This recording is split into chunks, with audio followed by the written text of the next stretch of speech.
Hello. Well, I'm going to make this video about astral projection. And it's a science for some people that, and those are the people that this video is aimed for, really. Most people won't have had these experiences, or I'm assuming that a lot of people that watch my videos anyway won't have had these experiences, so this might seem a bit strange to you. Years ago, about 17 years ago, I've always been interested in the occult. Well, when I say the occult, which of course means the hidden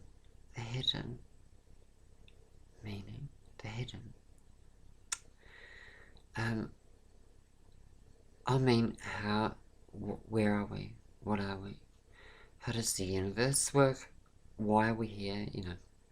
But since a very, very early age, and I had quite a few strange experiences happen to me when I was younger, which defied everything I was being taught. So I moved to the UK. I lived in a house in Colchester, and it was the first really stable environment and time I had that I could start really studying my consciousness and astral projection and my will's effect on the reality that I lived in. So I started this by working through my astral projection, because I'd had experiences before which were not prompted or willed as such, consciously anyway. So I got a book, researched, found the best book that I found was Orpheus, The Art of and Practice of Astral Projection. It was a fabulous book, and I bought a copy not long back, and I lent it out. Magic books never come back. They get hijacked. So I had this book, and I started working through, and this video is about the experiences that I had. At the beginning, there's got 3 methods in this book: the dream method, the awake method, and I didn't get to the 3rd one, to be honest. I can't even remember what it was now. But the first 2 were so successful that I didn't really feel I needed to work anymore. Maybe I should have kept going. But it was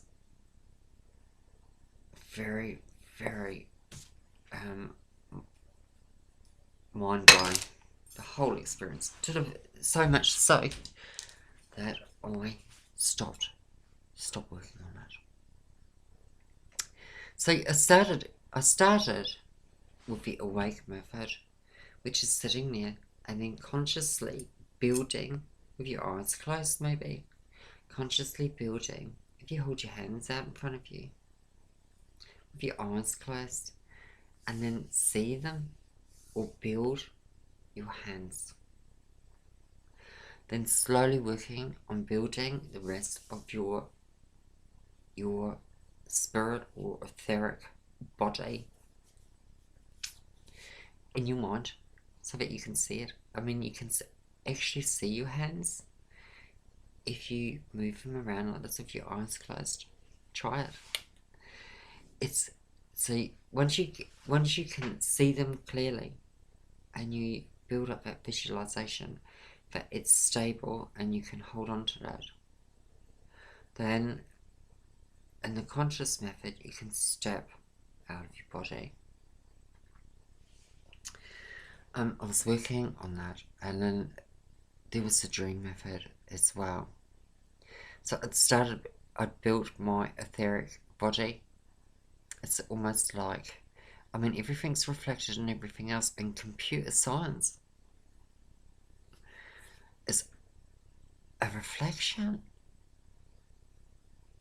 of the universe. Of course it is. It's made by part of it, and within it, and the laws, as in everything, are a reflection of the laws and workings of the universe and our conscious mind. And just realizing that to its fullest potential opens doors. Very interesting. Really interesting. The same with the movement around the planet. You're sitting still and yet you can move. Have images move in front of you, which makes you feel like you're moving into the image. I'm going to apply that to reality. It's very interesting. Very interesting. See, what happened? What happened? I'm not going to go on too much about this, but I just want this to go out so that if anyone can relate to this, then great. The last time I had a video up, lots of people wrote and said, oh my god, you know, I can really relate to your experience. What happened the first time I managed to leave my body? In the book, it had said, and I did, but you don't place things around your house. Well, I placed occult symbols around the house. Just symbols. Really without conscious meaning. Some meaning. And that I could walk through and acknowledge, because it's like being in a waking world like this, and I could touch things and feel things. The first time I walked down the stairs, very unsure if I was actually out of my body or if it was a lucid dream. But unlike a lucid dream, the matrix of the reality is stable. In other words, it's not shifting. In a lucid dream, even it starts to shift and bend, you know, and then all of a sudden you're somewhere else, or somebody appears. In this reality, it was a reflection of the waking this reality. It was a reflection of that, but in a less dense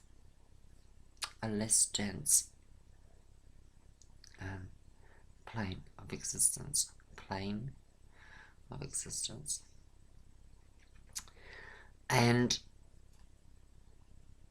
so how I knew that was, I'll tell you, is as I'd gone down the stairs the first time, and I could see the symbols and everything, and I was touching the walls, but I noticed that matter had a lucidity about it. It was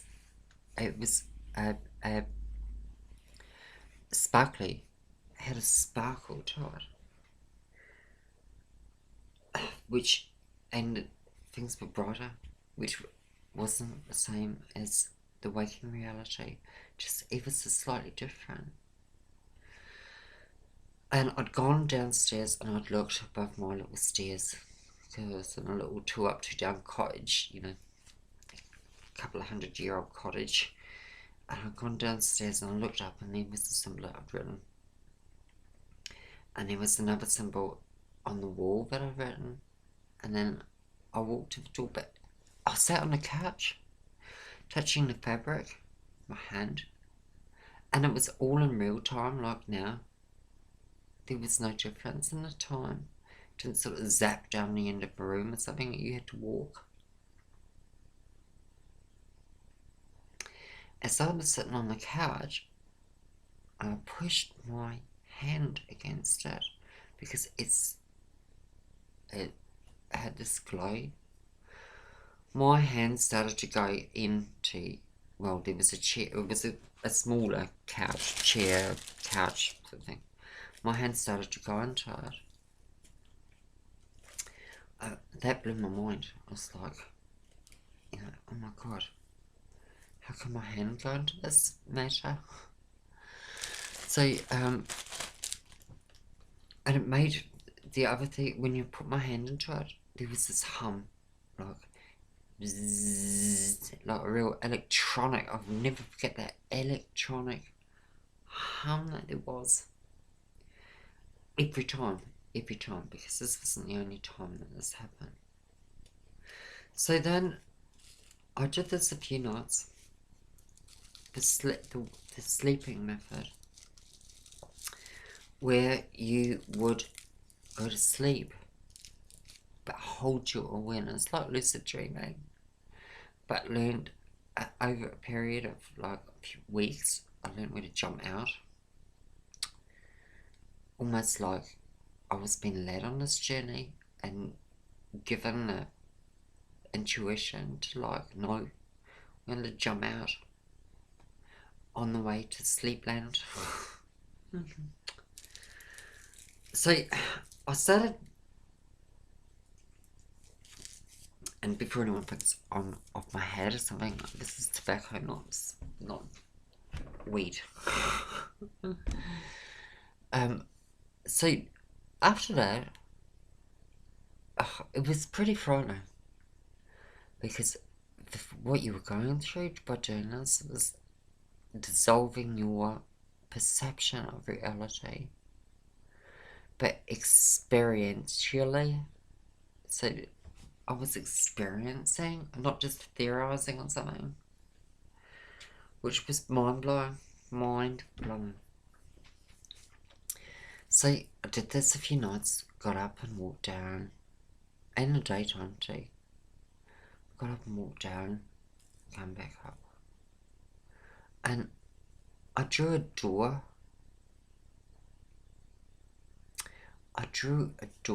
Under the stairwell with a piece of chalk. And this was before, because it haunted me years later. I saw Pan's Labyrinth, and a girl draws with a piece of chalk. And I've gone goosebumpy just thinking about it, because it haunted me. I'd never heard of it. I don't know why I did that. So anyway, so I drew with a piece of chalk under the stairs on the wall. And I came down the stairs and I tried to push it. Well, it opened. And then suddenly I was on these, I'd gone through and I was on these rocks. And I was climbing down these rocks. I thought, where does this go? And this has to be a dream. I was so awake, but I couldn't comprehend what was going on, because I felt like I was in this reality, but it didn't make sense, and I still had faculties about me that knew it didn't make any sense. And yet it was so stable. I kept looking at the matter, touching it, thinking about it, like I would if I was awake, analysing it. I climbed down these rocks, and there was a cave, and I'm thinking, but there's an alley outside my house. This has to be, this is a dream. This is like lucid dreaming. It's not. But the matter wasn't twisting. There was nothing twisted. There was nothing, no movement within this whole matrix of this reality that I was in. Was stable. And I was in this like cabin. I was in a cabin. Or something. This haunts me too. There's stories I've heard of people that have ended up under the earth, and inside the earth. So I got in there, and there was this bonfire. Because it's like a huge, it was huge. Like a whole world underneath there, but inside, under the ground. There was a bonfire, and I sort of made myself, and I got up to these rocks, and there was this woman there. And the woman, I started to go over because I was like so confused. And I looked back and I couldn't see like any light or anything, how to get out of there. And I come a long way down this hill. Where these rocks were led onto like a mountainside. I come all the way down there. See what this fire light was. And this woman, she turned on me, she said, "What are you doing here? You're not allowed here. Go on, get out." She was very abrupt. She said, "You know, you are not meant to be here. You need to leave." And they were like looking at me, and it was frightening. They had clothes on. They had clothes on, and I remember her. The others sort of like, I didn't look at too much. It was sort of like a glimpse at them. I was petrified. Because I couldn't just wake up or couldn't just get out. It was a solid reality. So, anyway, so I left this fire side and climbed up the hill. And as I got up to the top of the hill, it was almost like a roof that the chalk, that there was a line, and I managed to push it open.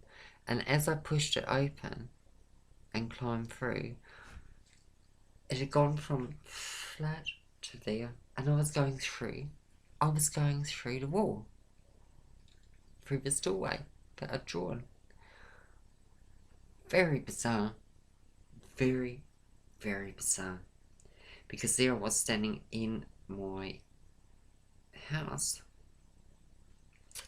with symbols and everything still exactly as I'd drawn them, and I was looking at the chalk that had now closed, thinking this is getting more and more bizarre. And I went up the stairs, and then I just at the top of the stairs, and I could see myself lying through the doorway on the bed. As soon as I saw myself, the next minute I was back into my body.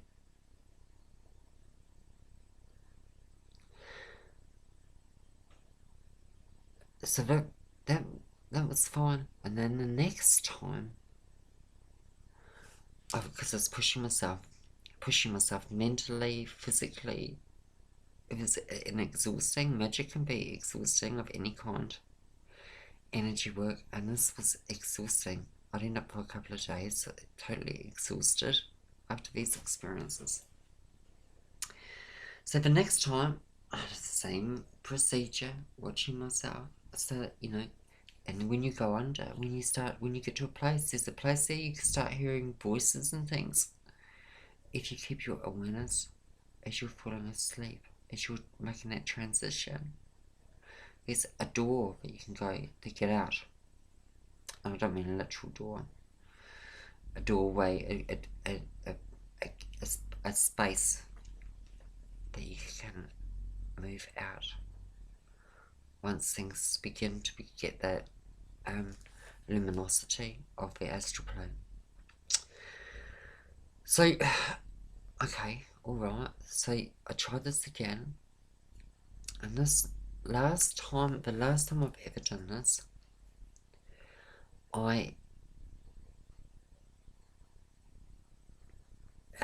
there was this huge cracking and things crackling going on as I left my body. And I sat on the edge of a bed.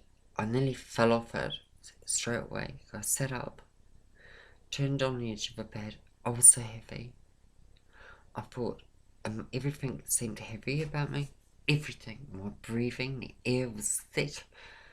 My chest, the pain. I could feel everything. Even all the other times, I could feel the wall, I could feel whatever I touched, I could feel my breath, everything was as real as this. But this was heavy. This was later on, I sort of look back and I think it's a denser reality I went to. I fell on the floor. I looked at it. It still had the luminosity of the astral plane. So I thought, I'm out of my body. Now the hum was there. And I thought, I've got to get help. Help me. I thought, am I out of my body, or have I just pushed myself and I've gone nuts? No. I thought, I'm going to get down the stairs. I was frightened. I was petrified. And the more I pulled away, the more louder the hum got and the heavier I got. And I was stroking, got my hands on the cup, but I was so fascinated, like, my mind, I wanted to know what was going on. And even though I was dying, I was like looking, thinking, what is the matter like here? Am I out of my body? Because it's got this luminosity. Got to the top of the stairs, which I had a door in my bedroom, and then there was a little landing, tiny landing, and then the stairs, little stairs that went down. I got there. I couldn't go any further. I crawled back to the bed backwards because I could hardly get myself off the floor. I mean, I thought I was dying. I thought I'm dying. I pushed my spirit or mind or something to, and I could think like that. It wasn't hard to think logically up there or down there or wherever I was. I turned around to the bed and there I was, but it wasn't just like a flash. I could see every hair, every eyelash, and I looked. And just as I thought my mind couldn't possibly be generating this so realistically, because it's not like a mirror, 3D, you're lying there. And I climbed, how do I get in? How do I get back in? As soon as I pushed myself, and I had to push, because I'm going through this heavy thing, and like panting, couldn't catch a breath. As I pushed myself up and sat on the bed, there was this I went back into my body, and there was a huge bang, like lightning strike bang. Huge bang. And flash, and the flash went straight through my brain, like some lightning. If you're lying by one day, the lightning, you can sort of see it through your eyes and that. Through your eyelids. But this went flashing through my brain, and I sat up. I thought, thank God, I feel fine. I felt fine. But the bang, it was half while I was going back in, and then half as I was sitting up. There was still the banging, of the thunder, lightning. And then my neighbours come over the next day.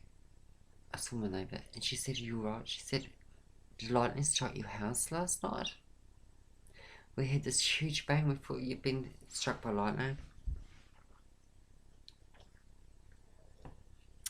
And that's the last time, because it was so uncomfortable and I had so little control, that I've ever astral projected. But the experience has me and there's another experience from years and years before that, when I was walking around the conscious space of my head. I was just moving around, looking, trying to move in my mind and searching to find what's here. And suddenly I found a pillar of light. I know it sounds nuts. And I sort of moved into it, and it became so loud and so bright, it threw me out, my consciousness out of it. But while I was in there was this electronic zzz, this hum. And I woke up with a thought, what the fuck is that hum? Why am I experiencing something organic or whatever? What is this electronic hum about? That's bloody interesting. Especially when you're looking at the dynamics of sound. And I'm in consciousness there. There is no sound in space. So the loudness of this, what generated it, I mean, it threw me out really like, but zzz, and it was so loud and so bright. And I woke up, I felt fine. You know, well, it wasn't even asleep, it was a meditation thing. Half asleep, maybe. But that shocked me as well, because I didn't expect to find that there. But it was a long process of searching to find that. I wonder what that is. Or what that was. Or if anyone else has had that experience. That pillar of light coming down.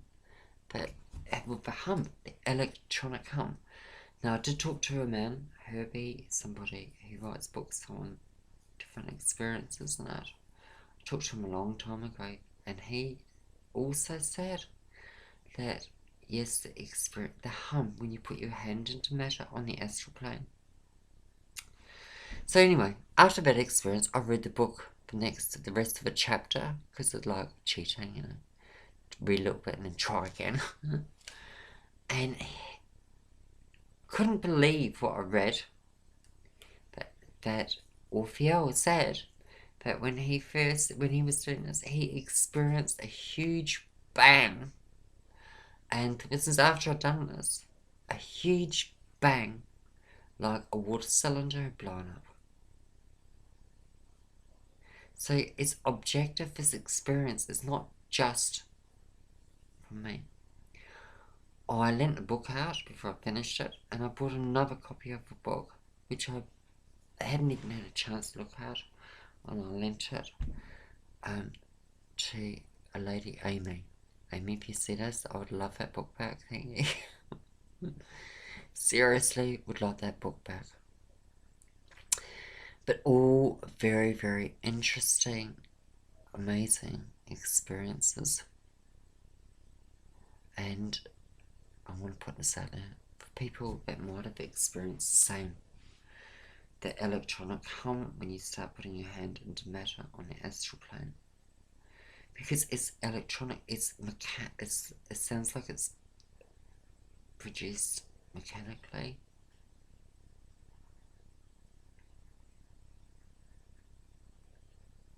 And I don't want to believe that. I'm a Virgo. I love earth. I love organic matter. I hate the idea that we're in a computer with something hideous like that. I want to think that we are growing. Everything's growing. I want to feel that. But that experience showed me something else that I have to look at. That there's I mean, maybe, you know, with matter being less dense there, and you're able to put your hand in there, maybe it's this force that's holding this reality together, that you could feel and hear on that plane. I don't know. Very interesting. And there's sound there. That's another thing. There's sound, and you can talk there. It's not like a dream, which is like, this was very audible sound. Slightly different actually, but yeah, audible sound. Very interesting. The whole thing is very interesting. Okay, thanks for watching, and I hope, you know, maybe this might benefit someone that's been working on their astral projection. Orpheus, the art and practice of astral projection. I want that book again. But that's the book. That is the book that a lot of occultists, serious occultists recommend, and I hope that other people that are experiencing this or are wanting to learn this art might find this. There were a load of other experiences, far too many to to talk about, which happened in between the first one and the last one. Amazing mind and reality altering experiences. Yeah, and please write, add me to Facebook or something, and keep in contact, because this is very interesting to talk about. And just because I've stopped practicing this doesn't mean I'm not interested in it. Just too frightened to be going down that road again. Well, it's too exhausting. I have other stuff I'm working with, so I find that those experiences exhausting. Okay, thanks for watching.